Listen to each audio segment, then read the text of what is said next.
হরি হরি রাধে রাধে চিড়ের পোলাও বানালাম। প্রথমে কড়াইয়ের সাদা তেল দিয়ে তেল গরম হয়ে এলে বাদামগুলো ভেজে তুলে নিয়েছিলাম।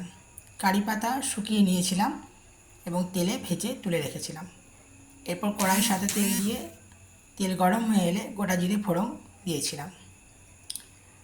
আপনারা চাইলে শুকনো লঙ্কা দিতে পারেন, আমি দিইনি। কাঁচা লঙ্কা ছোটো ছোটো করে কেটে দিয়েছিলাম, আদা কুচি দিয়েছিলাম, আলু কেটে দিয়েছিলাম ছোটো ছোটো করে। আপনারা গাজর ক্যাপসিকামও দিতে পারেন, বিনস দিতে পারেন, আমার ওগুলো ছিল না তাই দিইনি। এরপর ভালো করে ফ্রাই করে নিয়ে ওর মধ্যে নুন চিনি স্বাদ মতো দেবেন এবং হলুদ দিয়েছিলাম। ভালো করে নেড়ে চেড়ে নিয়ে এরপর ওই বাদাম, কারি পাতা, চিড়েটা যে ভিজিয়ে জল ঝরিয়ে রেখেছিলাম সব শুদ্ধ দিয়ে ভালো করে নেড়ে চেড়ে নিয়ে, আর নুনটা চিনিটা আমি আন্দাজে দিয়েছি তো, কারণ গোবিন্দের সেবায় লাগবে। সব কিছু ভালো করে মানে এই যে নেড়ে চেড়ে নিয়েছি, সবগুলো একসাথে যেন ভালো করে মিশে যায়।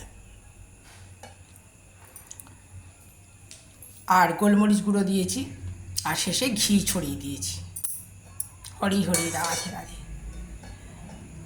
হরি তুই কোথায় রে, তুই কোথায় রে, আই তো আমার ঘরে। হরি তুই কোথায় রে, তুই কোথায় রে, আই তো আমার ঘরে। হরি হরি রাধে রাধে।